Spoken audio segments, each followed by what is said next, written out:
था माधव कुंज बिहारी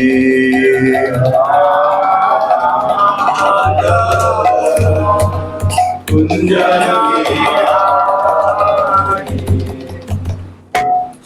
जय राधा माधव कुंज बिहारी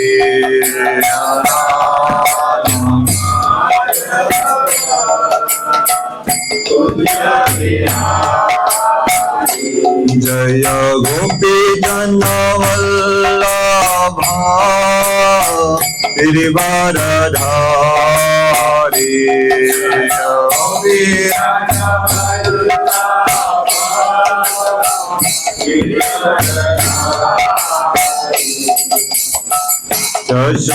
यशोदानंदन व्रज जनार्दन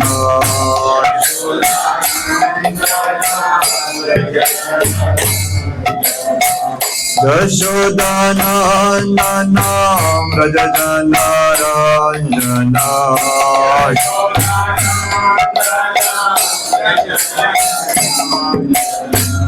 यमुना तीरा वनचारी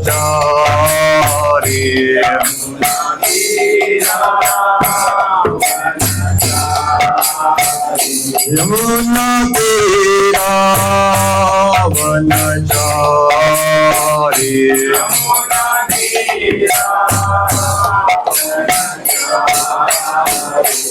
हरे कृष्णा कृष्णा कृष्णा हरे हरे हरे राम राम राम हरे हरे हरे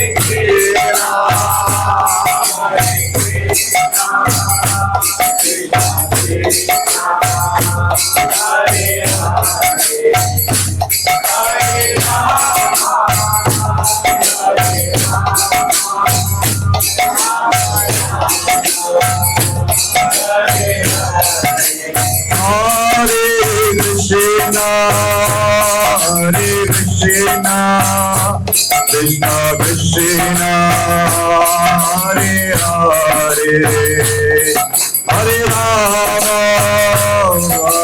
राम राम राम हरे हरे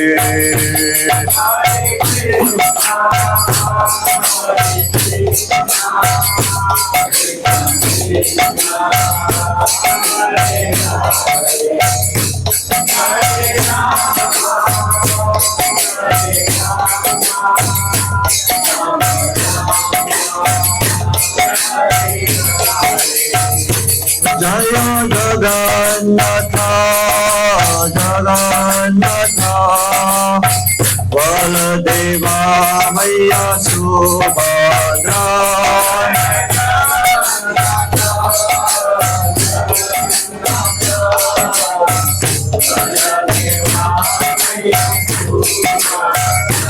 जय रुक्मिणी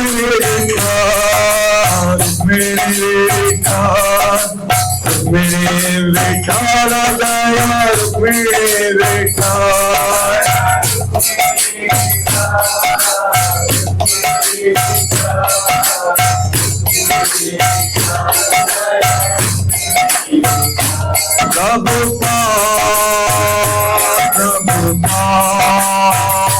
प्रभुपाद जय जय प्रभुपाद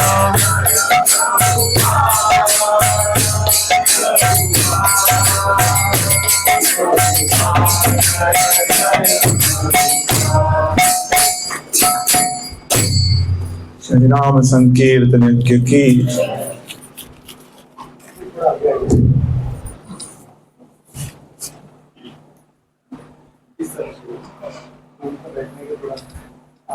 थोड़ा माता जी इधर तो आइए गाना कैसा हो गया। ओम नमो भगवते वासुदेवाय।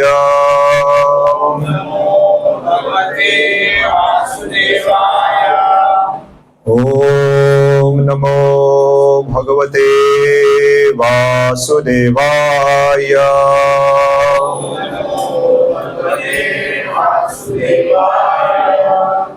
ओम नमो भगवते वासुदेवाय।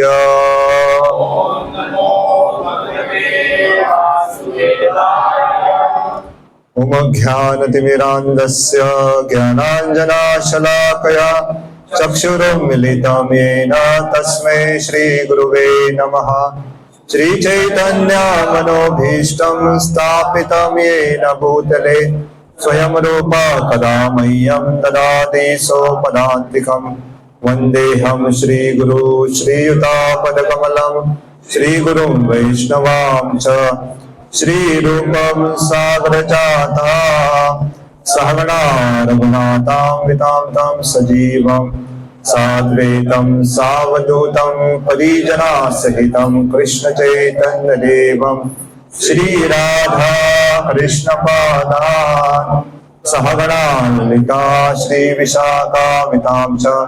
नमो विष्णुपदाय कृष्णप्रेष्ठाय भूतले श्रीमते भक्ति वेदांत स्वामिनिति नामिने। नमस्ते सरस्वती देवे गौरवाणी प्रचारिणे निर्विशेष शून्यवादी पाश्चात्य देशतारिणे। हे कृष्णा करुणा सिंधु दीनबंधु जगत्पते गोपेश गोपिका कांत राधा कांत नमस्तुते। तप्त कांचना गौरांगी राधे वृंदावनेश्वरी वृषभानुसुते देवी प्रणमामि हरिप्रिये। पंचाकल्पतरुभ्यश्च कृपा सिन्धुभ्येव च पतितानां पावनेभ्यो वैष्णवेभ्यो नमो नमः। जय श्री कृष्ण चैतन्य प्रभु नित्यानंद श्री अद्वैत गदाधर श्रीवासादि गौर भक्तवृंद। हरे कृष्णा कृष्णा कृष्णा हरे हरे हरे राम राम राम हरे हरे। हरे कृष्णा कृष्णा कृष्णा हरे हरे हरे राम राम राम हरे हरे। हरे कृष्णा कृष्णा कृष्णा हरे हरे हरे राम राम राम हरे हरे। हरि बोल हरि बोल। हरे कृष्ण। तो सर्वप्रथम सबका हार्दिक स्वागत करते हैं आज के रविवार के प्रीति भोजन कार्यक्रम के लिए। अंतर्राष्ट्रीय कृष्ण भावनामृत संघ संस्थापक आचार्य डिवाइन भक्ति वेदांत स्वामी श्रील प्रभुपाद की ओर से आपका हार्दिक स्वागत है। सबको आवाज ठीक आ रहा है? आवाज आ रहा है ना? आज के विषय के बारे में किसी ने पढ़ा था पैम्फलेट में? कोई किसी को मालूम है आज क्या विषय है? ठीक है, दूसरा प्रश्न पूछेंगे। किन किन के घर में दिनदर्शिका या कैलेंडर है? घर में कैलेंडर, वैष्णव कैलेंडर या मोबाइल पे देखते हैं तो आने वाले दिनों में, आने वाले हफ्ते में सबसे पहले तिथि कौन सी आती है? हम महामंत्र बोलने से पहले और एक मंत्र बोलते हो, कौन सा मंत्र है? हरे कृष्ण बोलने से पहले जय श्री कृष्ण चैतन्य प्रभु नित्यानंद श्री अद्वैत गदाधर श्रीवासादि गौर भक्तवृंद। इन 5 में से एक किसी की तो तिथि है। किसका है? श्रीवास पंडित। हाल ही में हम मोरजिम में गए थे तो वहां पे हम पूछ रहे थे कि भक्तों से, नए भक्त है क्या, इन 5 जन का कौन कौन है, इनके बारे में मालूम है क्या? मैं अपेक्षा करता हूँ क्योंकि यहाँ बहुत सालों से सत्संग हो रहा है। जय श्री कृष्ण चैतन्य महाप्रभु कौन है? मैं शुरुआत कर रहा हूँ। साक्षात कृष्णा है राधा रानी के भाव में। प्रभु नित्यानंद कौन है? बलराम। श्री अद्वैत आचार्य कौन है? किसके अवतार है? 2 मिश्रित थे, महाविष्णु और सदा शिव। श्री गदाधर पंडित कौन है? कृष्ण की बाई तरफ रहते, उनकी राधा रानी के अवतार है। और श्रीवास पंडित, मैं हिंट देने वाला था वीणा लेके अब बहुत होशियार हो। तो आज हम थोड़ी सी चर्चा श्रीवास पंडित के बारे में करेंगे। तो उनका आविर्भाव तिथि बुधवार के दिन है, लेकिन वैष्णव को थोड़ा सतर्क रहना चाहिए और पहले से हमें कथा के बारे में, तिथि के बारे में जानकारी रखेंगे तो बहुत मदद होती है। तो अगर आपके पास दिनदर्शिका नहीं है, कैलेंडर नहीं है, तो अगर यहाँ पे है तो लेके जा सकते हैं, नहीं तो ऑनलाइन भी मंगवा सकते हैं।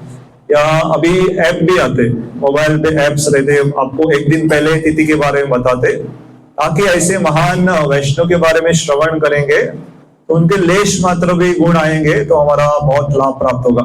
और खास करके ऐसे महान वैष्णव के बारे में संग करना, उनके बारे में श्रवण करना बहुत आवश्यक है, क्योंकि भगवान के बारे में स्मरण करने के लिए प्रहलाद महाराज जी बहुत सुंदर एक वृत्तांत कहते हैं, 9 प्रकार की भक्ति के बारे में कहते हैं, तो इसके बाद 9 विधा भक्ति भी कहते हैं उसे। इसे शुरुआत होती है श्रवणम, तो श्रवणम कीर्तनम विष्णु, स्मरणम पाद सेवनम, अर्चनम वंदनम दास्यम, साख्यम आत्मनिवेदनम। तो ये अलग अलग प्रकार की आप देखेंगे। सबसे पहले शुरू होता है श्रवण, तो श्रवण करके हमें कृपण या हमें सारी भाषा कंजूस नहीं बनना है, हमें उसे बताना भी चाहिए, तो उसे कीर्तन कहते हैं। तो अगर हम सुनेंगे तो ही हम बता पाएंगे। तो जब 2 भक्त मिलते हैं या फोन करते हैं तो हमारा केंद्र भगवान की कथा होनी चाहिए जितना हो सके। एक दूसरे के स्वास्थ्य के बारे में, एक दूसरे के कारोबार नौकरी के बारे में थोड़ा बहुत चर्चा हो सकती है, लेकिन प्रामुख्य में क्या होना चाहिए, भगवान की कथा। यहाँ पे रोज प्रसाद लेते हैं सब भक्त, या 2-3 दिन में एक बार।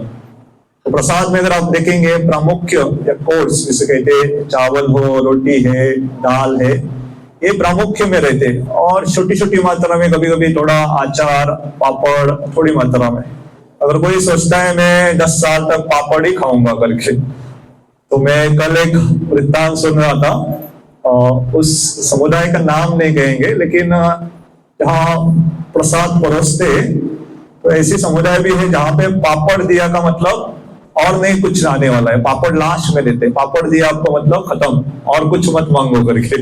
हम पापड़ के बाद भी और बहुत कुछ मांगते रहते, ये दो वो दो करके, लेकिन थोड़ी जगह पे नियम पालन होता है कि आपको पापड़ दिया मतलब और कुछ नहीं लेना चाहिए। ऐसे गोवर्धन लीला में मुझे एक स्मरण आ रहा है, तो गोवर्धन लीला के संबंध में एक मुनि का उल्लेख आता है। तो ये मुनि एक पूर्व की एक कथा है कि इतना खा रहे तो यजमान को थोड़ा संकट हुआ, उन्होंने भगवान को बुलाया, इतना खा रहे हमारे घर का सारा प्रसाद समाप्त करे, क्या किया जाए करके। तो भगवान स्वयं आते हैं, उनके बाजू में बैठते प्रसाद के लिए और अपना हाथ उठ के धो देते।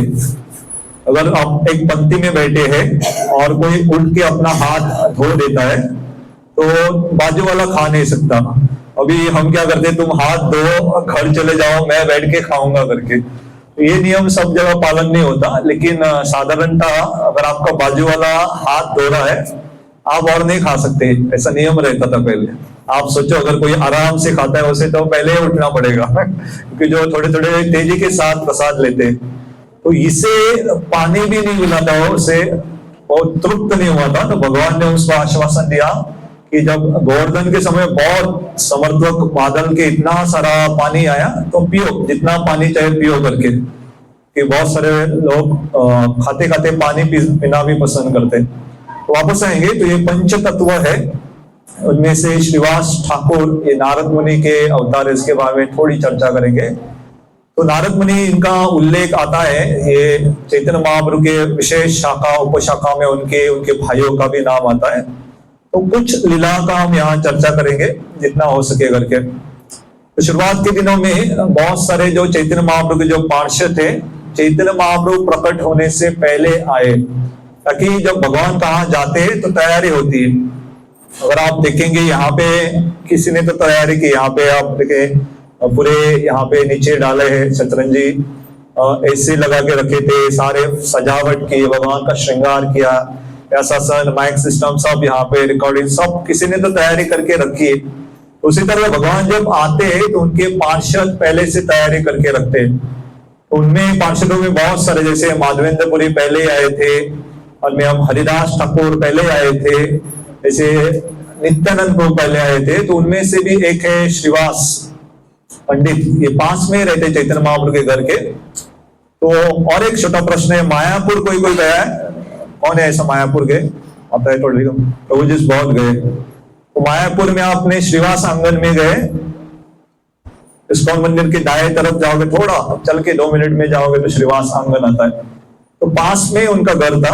और क्योंकि चैतन्य महाप्रभु जब बचपन में थे, अपनी पंडित की लीला, बहुत विद्वान होने की लीला प्रदर्शन कर रहे थे, तो आके नाना प्रकार के तर्क विकार करते थे। और आप सोचो, मैं अगर आपसे यहाँ आके कथा छोड़ के पूछ रहा हूँ न्याय व्याकरण क्या है करके, अ आ ओ, ये बोलेंगे इसको क्या हो गया करके, अभी ये सिखाने आ गया। लेकिन ऐसी चीजों में न्याय के लिए वो वाद करते थे। तो वैष्णव जो रहते, जो कृष्ण कथा भगवान का नाम सुनना रहते थे, वो चैतन्य महाप्रभु निमाय पंडित को देख के पीछे मुड़ करके भाग जाते थे। अगर हम देखते हैं कोई कोई ऐसे भक्त रहते जो बहुत यहाँ वहां की बातें करते, तो हम ऐसे भक्त का ज्यादा संग नहीं चाहते, उनको देख के हम दूसरी गली से निकल जाते हैं। ऐसा करना भी चाहिए, क्योंकि हमारा समय बहुत कीमती है। हम किसे हमारा समय दे रहे, क्या सुन रहे, बहुत आवश्यक है। कुछ भी हम चर्चा नहीं कर सकते। तो हमारा जो केंद्र भगवान को रख के ये करना चाहिए। तो इसलिए बहुत आवश्यक है, जो भक्तों से हम संग करते तो उनके साथ हम कृष्ण कथा जितना हो सके करे करके। यहाँ पे आप जानते मालूम है, हमारे गोवा में कभी कभी एक वरिष्ठ ब्रह्मचारी भक्त आते, हिज ग्रेस कृष्णानंद प्रभु, आपने सुना है ना? ये अलग ही स्तर पे रहते। मैं हाल ही में जब मोरजिम में आए थे, तो हमारा सौभाग्य था उनसे मिलने के लिए। तो मैं मेरी नौकरी के हिसाब से देखा जाए तो मैं कभी कभी उस जमाने में तो मैं MR मेडिकल रिप्रेजेंटेटिव करता था। तो प्रभु जी से मिलने गए और कहा, उन्होंने पूछा आप क्या करते हो करके, मैंने कहा मैं MR हूं करके। तो जय हरिबोल का, महाप्रभु रिप्रेजेंटेटिव का। तो मैं कहाँ से कहा, जो दवाई लेके जो वैद्य डॉक्टर के पास जाने वाले को चैतन्य महाप्रभु का पार्षद करके बताए। तो उनका दृष्टिकोण अलग ही रहता है। हम कुछ ऐसा बताएंगे, वो ऐसा भगवान के साथ उनका संबंध कर देते। तो इससे कहते भक्ति, हर एक वस्तु को भगवान के संबंध में देखना। हमारे वंशीदास बाबाजी महाराज करके बहुत बड़े वैष्णव का उल्लेख आता है। ये कभी कभी लोग बात करते थे ना, गवर्नमेंट गवर्नमेंट करके, अंग्रेजी में गवर्नमेंट बोलते।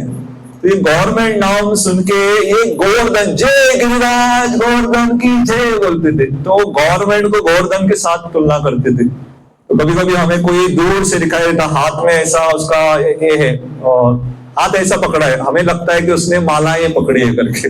माला पकड़ी नहीं रहती, क्योंकि वैष्णव मालाएं देखता है, ऐसा पर्स लटका हुआ लगता है इसने बीड़ बैग डाला है करके। तो वैष्णव का देखने का नजरिया थोड़ा अलग ही रहता है। किसी ने कुछ बोल दिया, हमें हरि बोल सुनाई देता है किसी को अनुभव ऐसा लगता है किसी ने हरि बोल बोला, अगर घर में भी सब जगह हरि बोले आवाज आता है, हरे कृष्णा आवाज आता है, वो कुछ अलग ही बोल रहा है, फिर भी भगवान के संबंध में आवाज आता है। ये बहुत अच्छे चिन्ह है कि हम वस्तुओं को भगवान के संबंध में देख पा रहे। तो ये अच्छी एक आदत है, वो ये करेंगे तो हमारा भक्ति में मन अच्छी तरह से लगेगा। तो श्रीवास ठाकुर निमाय पंडित को देख के थोड़ा दूर रहते थे। तो एक दिन निमाय पंडित ने पूछा, मैं जानता हूं आप मुझसे भागते हो करके, आप मुझसे दूर दूर रहते हो, लेकिन एक दिन मैं ऐसा महान वैष्णव बनूंगा कि सारे संसार के लोग आके मुझे प्रणाम करेंगे, और तब आपको बहुत गर्व रहेगा करके, और मैं चाहता हूं कि आप मेरे लिए प्रार्थना करो करके। ये सिद्धांत चैतन्य महाप्रभु बहुत सुंदर तरीके से सिखा रहे हैं कि हमें किसी से भी वैष्णव से मिलते हमें बोलना चाहिए कि हमारे लिए प्रार्थना करो करके। We should ask the devotee to pray for us। भगवान के जो भक्त रहते उनसे हमें बोलना चाहिए कि हमारे लिए प्रार्थना करो। चैतन्य महाप्रभु का मैं एक प्रश्न पूछता हूँ। जगन्नाथपुरी में चैतन्य महाप्रभु भगवान जगन्नाथ जी का दर्शन लेने के जाते थे। कोई है उड़ीसा से, कोई जगन्नाथपुरी गए हैं? हाँ, जगन्नाथपुरी तो गए। तो वहां पे जगन्नाथ जी के सामने एक बहुत बड़ा स्तंभ है, उसे गरुड़ स्तंभ कहते हैं। तो चैतन्य महाप्रभु क्या करते दर्शन के समय, वो गरुड़ जी के पीछे रहते थे, ऐसा हाथ पकड़ के। उसके पीछे बहुत बड़ा कारण है। तो चैतन्य महाप्रभु सोचते थे मैं तो इतना बड़ा भक्त नहीं हूं करके, जगन्नाथ जी मुझे क्यों देखेंगे। लेकिन जगन्नाथ जी जब गरुड़ को देखेंगे तो गरुड़ को देखते देखते मैं बाजू में हूं, तो किसे देखेंगे, मेरे ऊपर भी दृष्टि पड़ेगी। इसलिए हमारा कभी कभी हो जाता है ना। हाल ही में मैं एक आपको भौतिक उदाहरण देता हूं। एक बहुत बड़ी सेलिब्रिटी है, फॉरेन एक एक्ट्रेस है, वो ऐसे कहा तो जा रही थी और उनका फोटोग्राफ एक हमारे भारतीय लड़के के साथ आया और वो भारतीय लड़का जो था बहुत लोकप्रिय हो गया। उससे मालूम भी नहीं था। या आप समझो कोई बहुत बड़े सन्यासी आते हैं, वो आप बैठे हो वहां पे, वो आपके बाजू में आके खड़े रहते हैं, उसका फोटो मारा, आपका भी बाजू में फोटो आया, सब वायरल कि देखो प्रभु जी कितने महान है, सन्यासी के चरणों में बैठे हैं करके। आप सोच रहे मन में मैं तो पहचानता नहीं कौन है कौन गए करके, कौन है करके।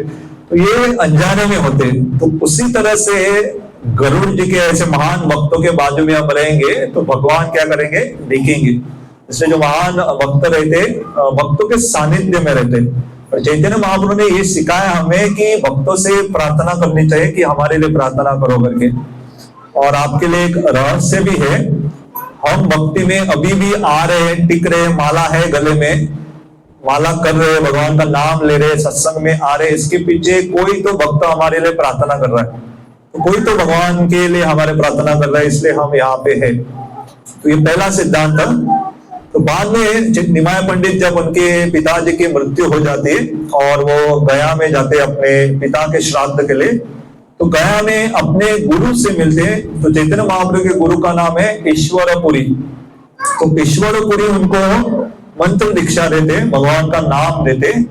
और जब निमाय वापस आते अपने गांव में, नवद्वीप में, तो पूरा बदल गए थे। एक शिक्षक थे, तो सिखाने के लिए हर एक वस्तु को भगवान के नाम के संबंध में, कृष्ण, केशव, माधव, नारायण, तो भगवान का नाम लेके सिखा रहे थे। तो विद्यार्थियों को लगा कि चैतन्य महाप्रभु जो निमाय पंडित है अभी थोड़ा सटिया गए करके, ये हर एक वस्तु को भगवान के नाम के संबंध में देख रहे और इतना भगवान का नाम ले रहे थे। लेकिन जो सही में वैष्णव थे, जैसे अद्वैत आचार्य थे, श्रीवास ठाकुर, वो प्रसन्न हो गए। आप सोचो, हम इतना प्रयत्न करते भगवान का नाम लेने के लिए, भगवान का भक्ति करने के लिए, अगर पता चले आपके रिश्तेदार में, आपके परिवार में, आपके गांव में कोई भगवान का नाम लेने लगा, कितना आनंद होता है। ऐसा लगता है हमारे गांव में कोई नहीं था, अभी ये तो है मेरे मदद के लिए, कोई तो है करके, इतना आनंद आता है। तो सारे वैष्णव को बहुत आनंद हुआ कि निमाय अभी बहुत बड़े भक्त बन गए और इतना भगवान का नाम लेते थे कि हर एक वस्तु को भगवान के नाम से संबोधित करते थे। यहाँ तक आगे कहते हैं कि किब मंत्र दिबा गोसाए किब तारा बल, जपित होइलो मोरा मन पागल। कि ये गुरु ने क्या मंत्र दिया, आगे जाके वो प्रकाशानंद सरस्वती से कहते हैं वाराणसी में आने के बाद कि ये मंत्र जब मैं करता हूँ, लेता हूँ कि पागल हो रहा हूं करके। तो सही में भगवान का नाम लेने के बाद ये अनुभव हमें होना चाहिए कि मंत्र में इतना रस आना चाहिए, ऐसा लगना चाहिए कि मैं रुकू ही नहीं करके, पागल की तरह मैं करता रहूं करके। हमें इंतजार रहता कि कब 16 माला होगी, कब मैं माला को जाके टांगूंगा, ताकि कल तक उसका दर्शन ना हो करके। कोई है ऐसा कि हम रुके रहते 16 माला हो और 16 माला करता हूँ, 32 हो गए और 16 करता हूँ करके। हम कहते 16 आज के लोग है ना, बहुत हो गया। भगवान मैंने आपके ऊपर बहुत बड़ा उपकार कर दिया कि आपका 16 माला कर दिया, तो आप खुश रहो करके। लेकिन सही में जो माला करेंगे उनकी परीक्षा क्या है, हमारे वरिष्ठ वक्ता आते हैं श्यामानंद करके इस्कॉन चौपाटी के, प्रभु जी बहुत सुंदर एक बात कहते हैं, अगर आपको दूसरों को मत जांचो, खुद को अगर जांचना है कि आपकी माला में रस आ रहा है कि नहीं, 16 माला या जो भी हम आप माला करते, 2 माला, 4 माला, 8 माला, उसके बाद एक एक्स्ट्रा करते हो क्या नहीं, या 16 के बाद बस और नहीं करनी है करके। तो अगर ज्यादा करते, 1 भी 2 करते, तो हमें लगना चाहिए कि थोड़ा बहुत तो रुचि आई है, नहीं तो मन हमें फंसाता, कहता है 16 हो गया, बहुत हो गया करके। तो ऐसे जब वातावरण फैल गया तो उनके संग में श्रीवास ठाकुर के अभी निमाय पंडित भी आ रहे थे। तो उन्होंने क्या किया, रोज कीर्तन करना शुरू किया। तो पूरे दिन भर वो कीर्तन करते थे श्रीवास आंगन में मिलके। तो एक बार निमाय या चैतन्य महाप्रभु ने कहा कि हम दिन में तो भगवान का नाम लेते और रात्रि में सो जाते, रात में भगवान का नाम लेते, तो क्या करेंगे, हम दिन भर और रात भर भगवान का नाम लेंगे। अगर यहाँ पे हम शहरों में अभी एडवर्टाइज करेंगे कि सत्संग 12 बजे शुरू होगा और कल सीधे मंगल आरती के बाद, पूरा चैंटिंग के बाद कल दूसरे दिन घर जाना है करके आएंगे, हम बोले कहाँ सोना है, सोना नहीं है रात को, कीर्तन करेंगे, रात भर कीर्तन, और सुबह मंगल आरती करके भगवान का दर्शन लेके माला करके वापस घर जाएंगे। तो थोड़े दिनों बाद देखेंगे कोई आएगा नहीं करके, एक खतरनाक कार्यक्रम है करके, दोपहर के 12 से दूसरे दिन तक रखते हैं करके, घर वाले फोन मारे कहाँ गए करके, हमारे बेटिया बेटी कहाँ गए थे सत्संग के लिए, आए नहीं अभी तक करके। तो ऐसा चैतन्य महाप्रभु रोज करते थे, पूरे रात भर कीर्तन, रात भर रोज सत्संग ये करते थे, कीर्तन करते थे, और सुबह बाद में चले जाते थे। तो ऐसा चल रहा था। तो उनमें घर में थोड़ी सी हम लीला के बारे में वर्णन करेंगे। श्रीवास आंगन में बहुत सारी लीला हुई है। श्रीवास आंगन जो है ये राधा कृष्ण की रास लीला की जो स्थली रहती उससे अभिन्न है। तो भगवान की कृष्ण राधा और गोपियों की रास लीला में भाग लेना हर एक भक्त को पसंद है। किसी ने सोचा है, किसी की इच्छा है कि रास लीला का मैं भागी बनूं करके, रास लीला में कभी तो मैं जाऊं करके, है किसी की इच्छा? किसी की नहीं है? मन में है थोड़ी बहुत। आपकी जानकारी के लिए बताऊं, जो रास लीला है कलयुग में आई है हरि नाम संकीर्तन के रूप में। तो हम जब हरि नाम संकीर्तन करते, कीर्तन में बैठे, सही में हम रास लीला का भाग बनते। रास लीला में क्या किया था भगवान ने? सबको आनंद दिया था, सबको भगवान उनके साथ नाच रहे धरे। तो कीर्तन में भी हम जब ताली बजाते हैं, कीर्तन में हम गाते हैं पूरे मन के साथ, तो वो रास लीला के एक भाग हो रहे। तो चैतन्य महाप्रभु ने ये लीला चलती रहती थी। एक बार क्या हुआ कि चैतन्य महाप्रभु ने कीर्तन को रोका और कहा कि मुझे कुछ तो लग रहा है कि यहाँ पे ऐसा कोई तो है जिसे यहाँ नहीं होना चाहिए करके। अगर मैं पूछता हूँ कोई है यहाँ पे जिसे सत्संग में नहीं होना चाहिए था करके, तो आप बोलेगे वो व्यक्ति तुम हो करके, तुम पहले आए करके, हम तो सालों से आ रहे करके। तो यहाँ चैतन्य महाप्रभु ने जब पूछा तो श्रीवास ठाकुर ढूंढने लगे, कहा था तो उसने कमरे में ढूंढा, जो नाना प्रकार के वस्तु के पीछे, पर्दे के पीछे ढूंढा, तो देखा कि श्रीवास ठाकुर की जो सास थी वो चुपके से वहां पे छुपी हुई थी। तो पहले तो हर एक व्यक्ति मौका ढूंढता है कभी तो सास के साथ थोड़ा सा गुस्सा निकाले करके। तो श्रीवास ठाकुर ने तुरंत उसके बाल पकड़े और खींच के लेके आया, कहा कि तुम ये कीर्तन में नहीं रह सकते, और उसे घर से बाहर निकाला। तो चैतन्य महाप्रभु ने जब देखा कि श्रीवास ने अपने सास को बाहर निकाला, तब उन्होंने वापस कीर्तन शुरू किया। ऐसा क्यों करते थे महाप्रभु? क्योंकि ये जो कीर्तन है, ये रस जो है हर एक आस्वादन नहीं कर सकता। थोड़े थोड़े आते हैं और सोचते अरे ये कीर्तन कब बंद होगा, ये कब रुकेगा करके, कथा कब रुकेंगे, कब प्रसाद आएगा करके, तो टाइम देखते रहते। नहीं, कीर्तन कथा के बाद अगर आप देखोगे कि ये चलते रहता है, उसलिए कहते नित्य भागवत सेवा। तो उसमें शुरुआत का समय रहता था, अंत का समय नहीं रहता है। अगर मैं आपको उसी वक्त का मैं उदाहरण देता हूँ, जैसे कृष्णानंद प्रभु जी का उदाहरण देता हूँ। हमें याद है हम पोंडा में कथा करते थे, भागवत कथा के लिए सुबह सुबह 8 बजे बुलाते थे, हम आते थे, अच्छे बैठते थे। सुबह 8 बजे शुरू होती थी, वो चलती थी 9, 10, 11, 12, 1, 1:30, 2, ब्रेकफास्ट नहीं, सीधा लंच तक। तो आप सोचो 4-5 घंटे कथा चलती है और कोई उठ के भी नहीं जाता था और वो भी रुकती नहीं थी। तो ऐसा बहुत बड़ा हमारा सौभाग्य है कि 5-6 घंटे की कथा हमने सुनी है। तो कथा शुरुआत ऐसा नहीं कि सुखदेव गोस्वामी भागवत कथा कर रहे थे, बीच बीच में टाइम लेकर रहे, चलो थोड़ा सा पानी पी के आओ, चलो थोड़ा सा नाश्ता करके आओ, चलो थोड़ा प्रसाद लेके आओ। नहीं, ऐसा कुछ नहीं था। सब वहां पे बैठ के सुन रहे थे और वो भी बोल रहे थे। ये कथा का तो अभी कोई सोचेगा कि उनको शक्ति कहाँ से मिल रही थी? शक्ति मिल रही थी भगवान की कथा से। अगर आपने रामायण पढ़ा है तो बहुत सारी विद्या रहती है, जैसे वो मंत्र उच्चारण करने से आपको भूख प्यास भी नहीं लगती। तो भगवान की कथा में ऐसी शक्ति है कि एक व्यक्ति को भूख और प्यास नहीं लगती अगर वो तीव्रता से सुनेंगे। तो हम सोच रहे हैं कि आप भूख का नाम लेके हमें भूख लग रही है। तो यहाँ पे एक जो थी उनकी सासू माँ की कथा हुई थी। बाद में एक दिन ऐसा ही हुआ कि चैतन्य महाप्रभु फिर से कहने लगे कि आज भी मुझे थोड़ा सा रस नहीं आ रहा, मुझे लग रहा है कोई तो ऐसा व्यक्ति है जिसे यहाँ नहीं होना चाहिए करके। तो श्रीवास ठाकुर कहते हैं कि यहाँ पे एक व्यक्ति आए, वो एक ब्रह्मचारी है करके, और वो केवल दूध पीते हैं करके। तो अलग अलग साधु संत अलग नियम पालन करते, तो ये ब्रह्मचारी केवल दूध पीते थे।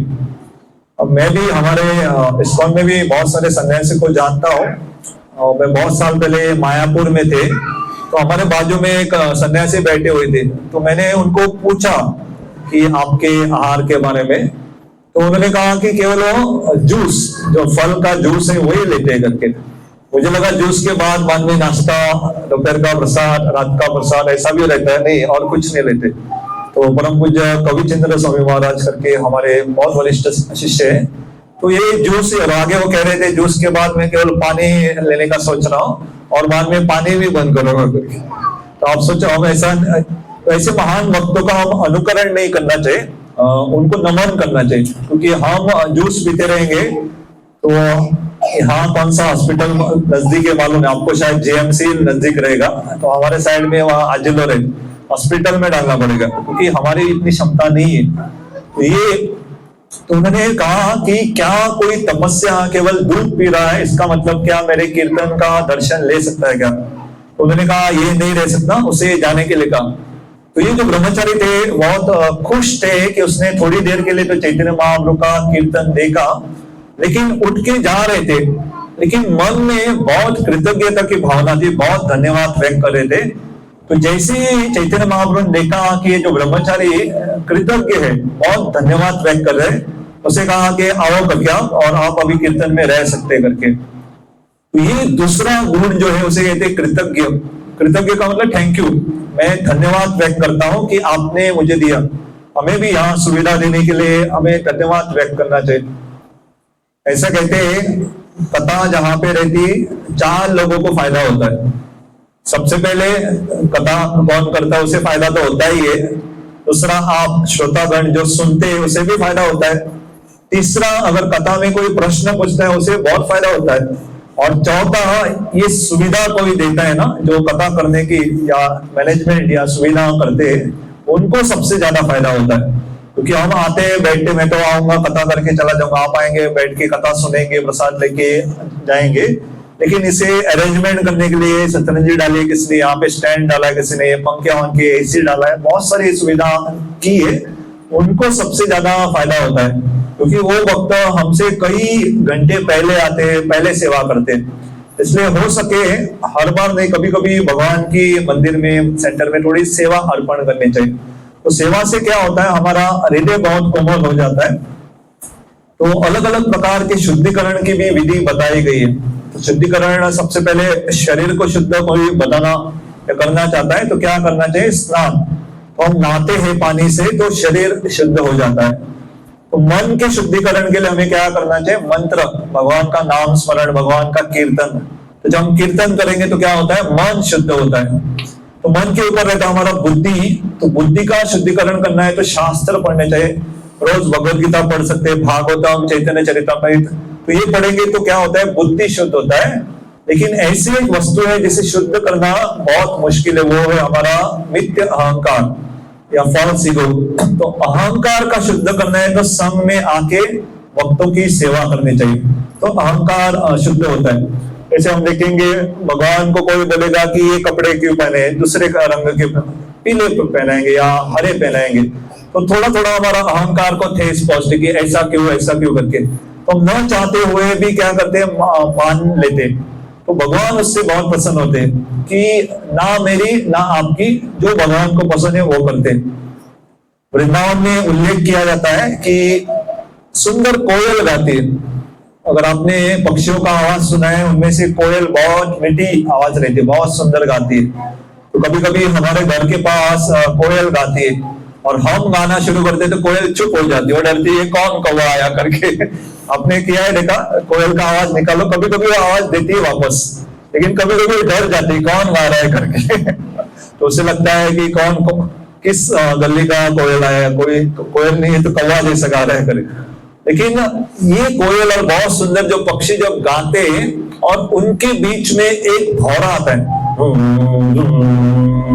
भौरे का आवाज सुना है आपने, जो भौरा काला काला रहता है, तो आवाज इतना निकालने के लिए बहुत लगता है, लेकिन जब वो गाता है सारे पक्षी क्या करते, चुप रहते कि ये भगवान को प्रसन्न करने के लिए गा रहा है, गाओ करके। तो ऐसा उनका बहुत सुंदर रहता है। तो इसलिए हमें जानना चाहिए कि भक्तों को अगर हम प्रोत्साहन देंगे, आगे रखेंगे और हम पीछे रहेंगे तो भगवान बहुत प्रसन्न होते हैं। तो अगर कुछ सेवा प्राप्त होती है तो साथ में मिलके करेंगे और भक्तों को आगे जाने का एक अनुमति देंगे, उनको प्रोत्साहन करेंगे तो भक्त या भगवान बहुत प्रसन्न होते हैं। तो ये जो कृतज्ञता देख के इस ब्रह्मचारी की चैतन्य महाप्रभु बहुत प्रसन्न होते हैं। तो ये दूसरी लीला हुई थी। तीसरी, ये मेरी बहुत पसंदीदा लीला है और मैं चेतावनी देता हूं कि इसे घर में जाके पालन मत करो, इसे सुनो और प्रणाम करो श्रीवास ठाकुर को, क्योंकि घर में जाके आप पालन करोगे तो हमें मार खानी पड़ेगी। क्यों, मैं बताता हूं। तो श्रीवास ठाकुर को एक बार चैतन्य महाप्रभु ने पूछा कि आपके घर का राशन पानी कैसे आता है करके। मैंने देखा तो नहीं आप कोई नौकरी धंधा करते हो, दिन भर कीर्तन कथा करते रहते हो, तो आपका पूरे कौन दिख रहा है करके। तो श्रीवास ठाकुर मुस्कुराने लगे, पहले तो बताना नहीं चाहते थे, तो केवल 3 ताली मारी।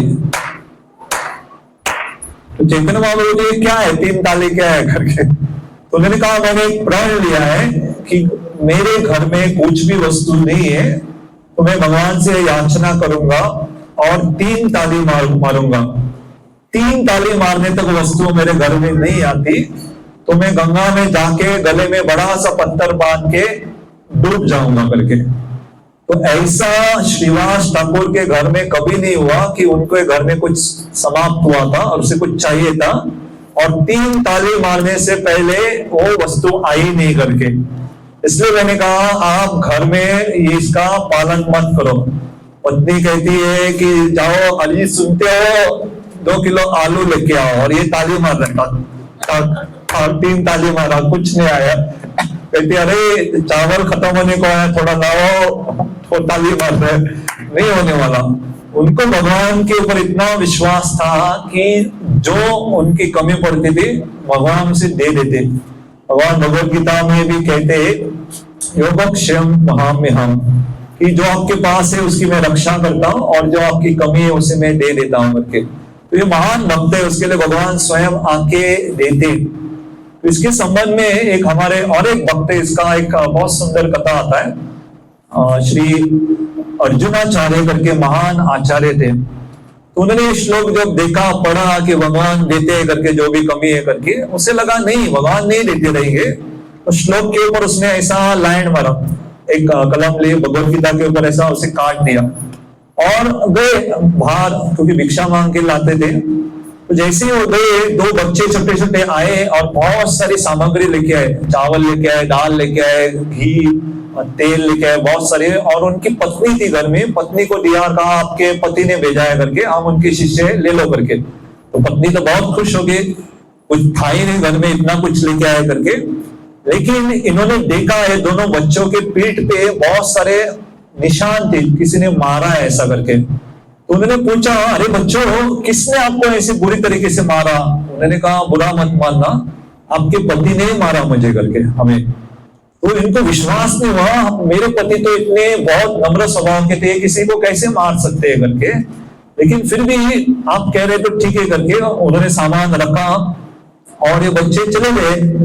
तो पति जब वापस आया तो देखा इतनी सारी सामग्री है करके, अर्जुनाचार्य देख रहे थे इतनी सारी सामग्री है करके।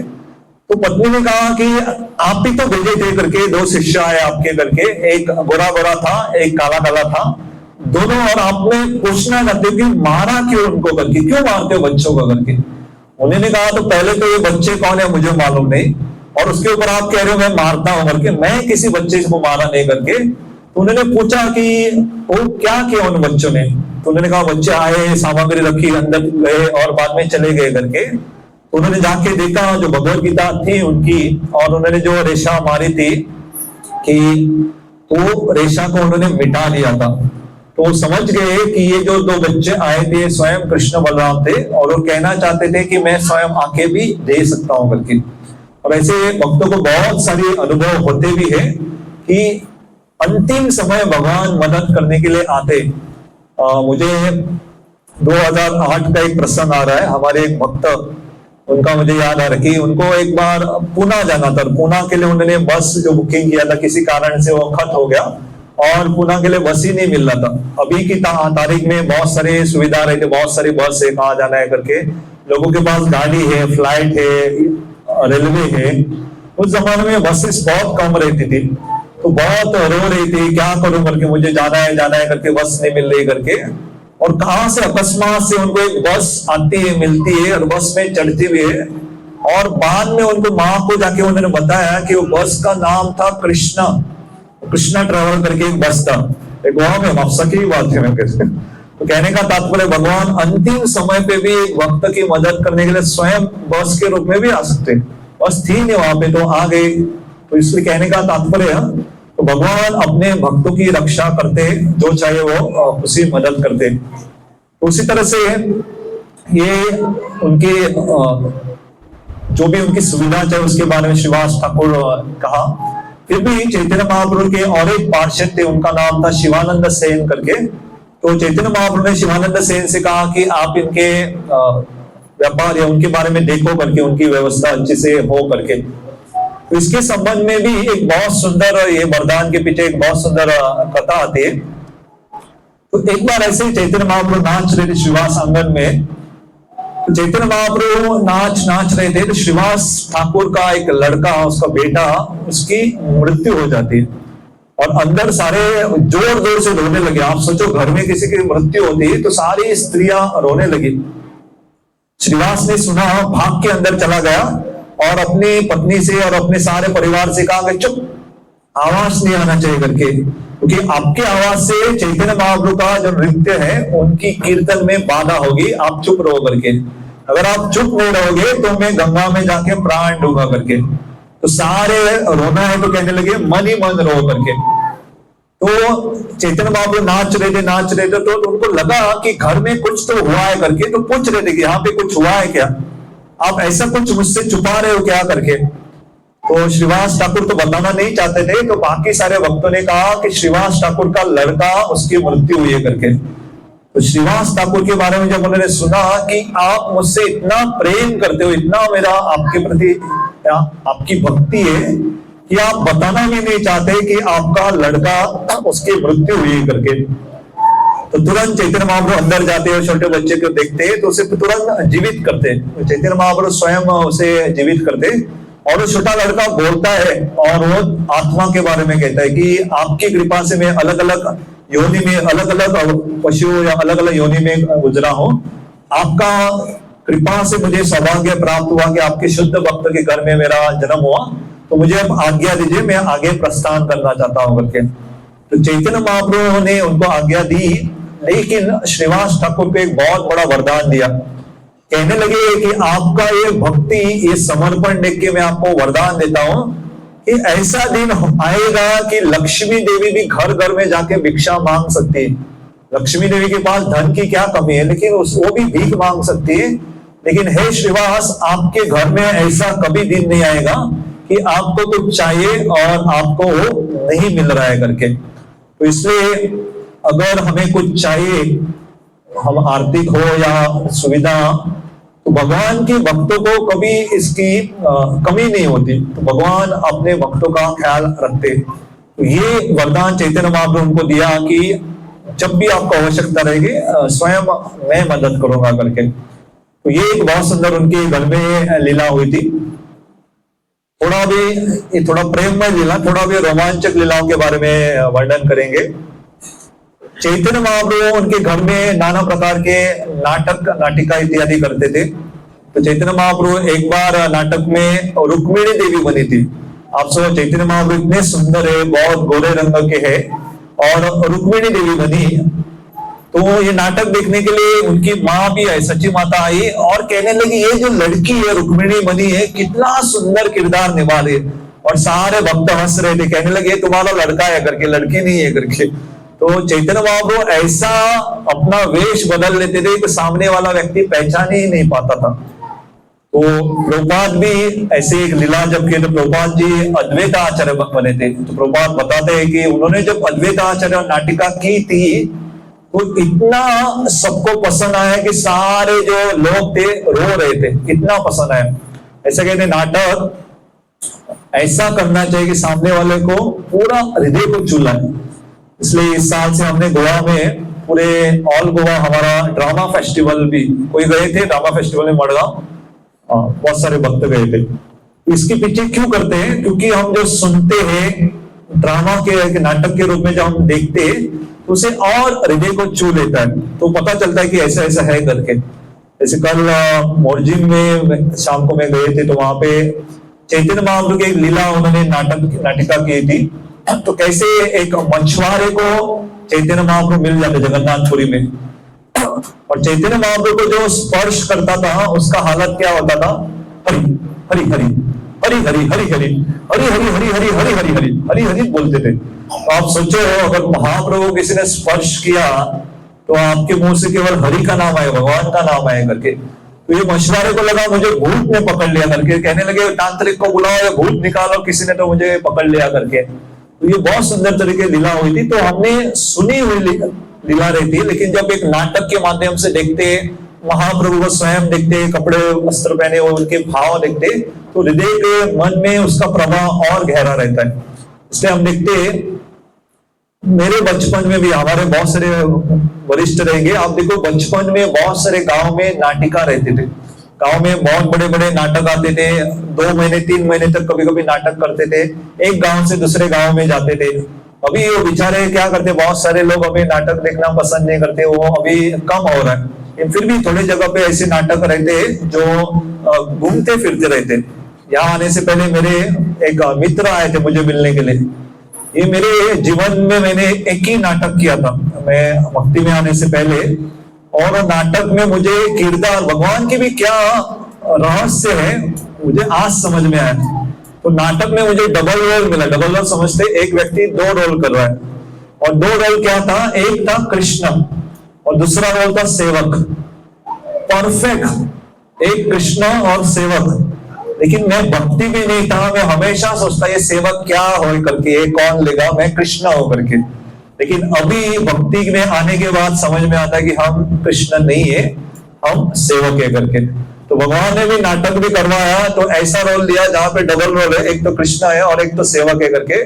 पहले लगता था हम भगवान है, हम कृष्ण है करके, अभी समझ में आता है हम कृष्ण या भगवान नहीं है करके, हम सेवक है करके, और हमें सेवक ही बनना पसंद है करके।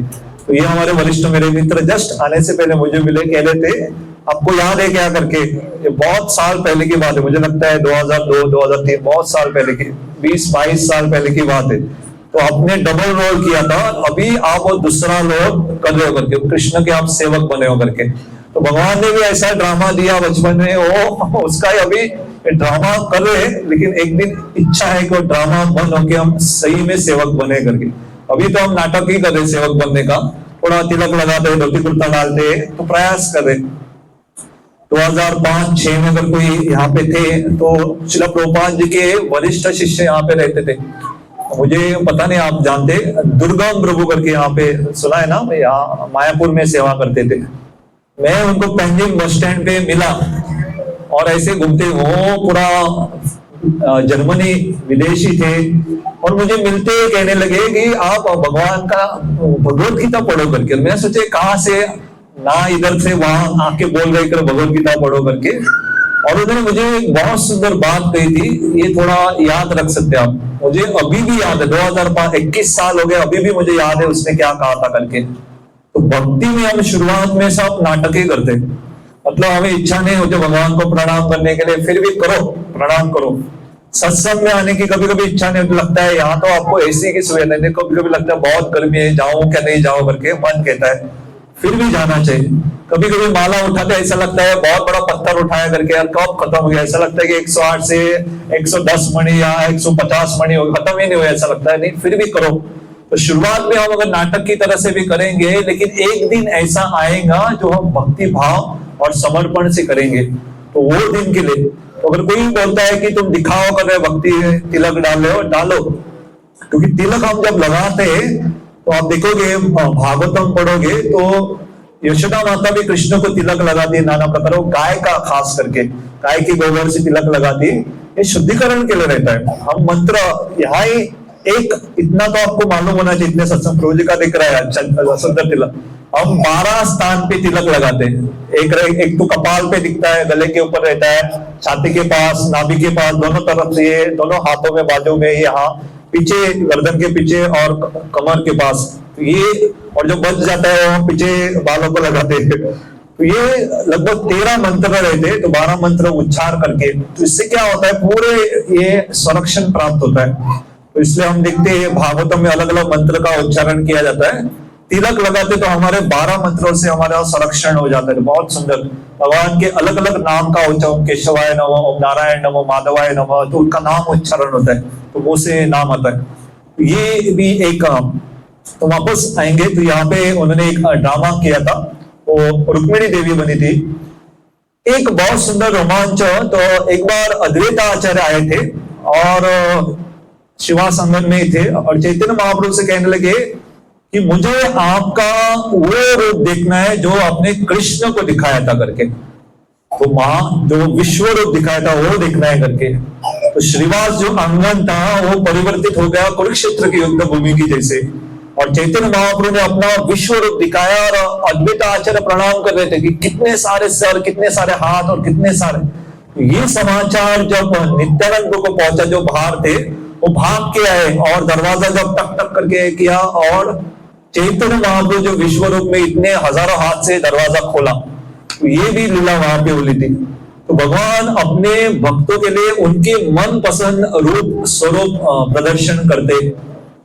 भगवान की एक खासियत है कि जिस तरह से हम भगवान को चाहते, सेवा करना चाहते, भगवान वैसा रूप हमारे सामने प्रदर्शन कर सकते। तो आपके लिए मैं, आप ये घर जाके थोड़ा सा प्रयोग कर सकते हैं।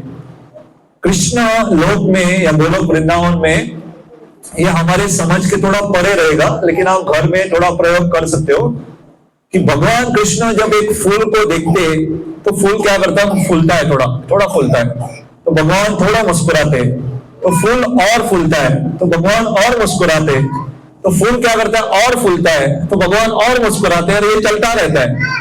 तो आप प्रयत्न करो घर में आईने के सामने कितना मुस्कुरा सकते हैं। हमारी यहाँ तक की सीमा है, बाद में वो खींचेगा नहीं, और ऐसा खींचेंगे तो भी नहीं होगा। तो हम थोड़ा बहुत मुस्कुरा सकते हैं, वो भी हम कभी कभी शर्माते, मुस्कुराते नहीं, अंदर ही अंदर ही करते, आवाज आता ही नहीं बाहर।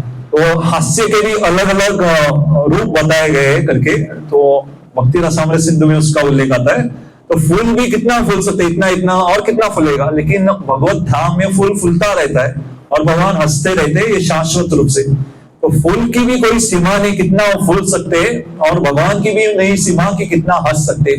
तो हमारी यहाँ भौतिक जगह में सीमा है, तो कितना हम कर सकते हैं, तो जितना हम हंस सकते हैं भगवान के सामने हंसो, क्योंकि ऐसे ही तो जिंदगी पूरा नाना प्रकार के दुख रहते हैं। तो हमें हंसते हुए देखे कोई ना कोई परेशान आत्मा जो रहती है बहुत प्रसन्न हो जाएगी। अगर आप शनिवार के दिन अगर आप जूम मीटिंग आप कोई अटेंड करते, ऑनलाइन हमारे सुबह सुबह कार्यक्रम रहता है, तो नहीं करते तो थोड़ा प्रयत्न कर सकते 5:30 से लेके 7 बजे तक। तो शनिवार के दिन हमारे बहुत वरिष्ठ भक्त श्रीमान गौरांग प्रभु आए थे। तो गौरांग प्रभु अपने एक उदाहरण में एक कहानी बताते। तो वो पुस्तक वितरण करने, भगवत गीता वितरण करने के लिए ट्रेन में जाते थे। तो मुंबई में अगर कोई ट्रेन में गया है ना, तो मैं बहुत बार जाता हूँ, ऐसा मैं हाथ बंद करके खड़ा रहता हूँ, लोग धक्का मार के अंदर डाल देते, और कभी कभी स्टेशन पे उतरना नहीं तो भी उतार देते।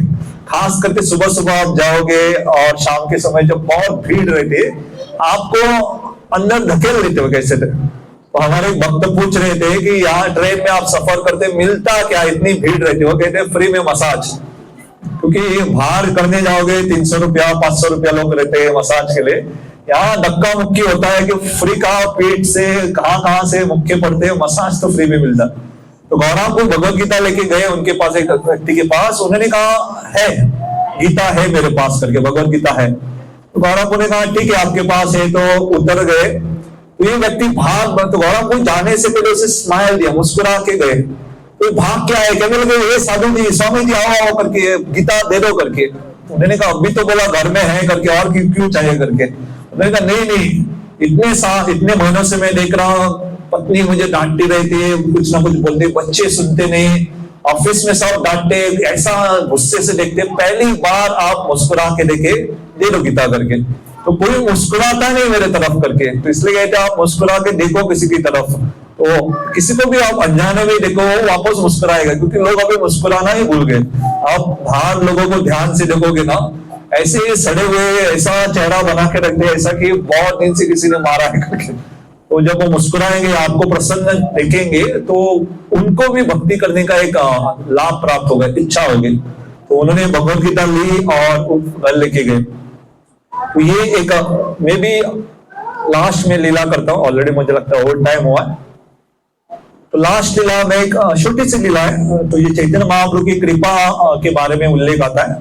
तो चैतन्य महाप्रभु ने कहा, श्रीवास ठाकुर के घर में रहने वाले ना तो केवल लोग, उनके घर में रहने वाले कुत्तों को भी मैं क्या करूंगा, उद्धार करूंगा, कृपा दूंगा करके। तो वैष्णव के घर में अगर हम कुत्ते के रूप में, चिंटी के रूप में भी अगर जन्म मिला है तो बहुत बड़ी बात है। हरिदास ठाकुर जो नामाचार्य है वो प्रार्थना करते हैं कि मुझे वैष्णव का उच्चिष्ट, उनके घर में कुक्कुर, एक कुत्ता भी बने तो भी बहुत बड़ी बात है, क्योंकि वैष्णव का अगर हमें उच्चिष्ट प्राप्त होगा तो हमारा उद्धार हो जाएगा करके। तो ऐसे महान भक्त के बारे में आज थोड़ी सी हमने श्रवण किया। इसके अलावा भी बहुत सारी कथा है, आपके आने वाले दिनों में आपके अलग अलग भक्त और कथा भी करेंगे, या अगर आपके पास सुविधा है तो इंटरनेट की यूट्यूब पे भी सुन सकते हैं। इस्कॉन डिजाइनरी करके भी हमारी वेबसाइट है, और कथा सुन सकते हैं। तो आपका मैं धन्यवाद व्यक्त करूंगा कि आपने शांतता के साथ, बहुत नम्रता के साथ सुना करके। और तो ये इससे हम सीख ले सकते हैं, श्रीवास ठाकुर जैसे थोड़ा तो हम नम्र बने करके, उनका जो विश्वास भगवान के प्रति इतना है करके। केवल लास्ट में इतना ही कहूंगा, घर में पतियों के लिए खास करके ताली बजाओ मत 3 दिन कुछ लाना है करके, नहीं तो घर में जाके ताली मारते रहो, कुछ नहीं आने वाला, बोलेंगे जाओ तुम ही जाओ करके। लेकिन उनका विश्वास है किसी का इतना तो हो भी सकता है, लेकिन आमतौर पे इतना विश्वास उस स्तर का किसी का नहीं रहता, तो इसलिए ऐसे भक्तों को हमें प्रणाम करना चाहिए। तो श्रीवास पंडित आविर्भाव महामहोत्सव की ये बुधवार के दिन है। हरे कृष्ण। प्रभुपाद जी की जय, अनंत कोटि वैष्णव वृंद की जय। हरे कृष्ण।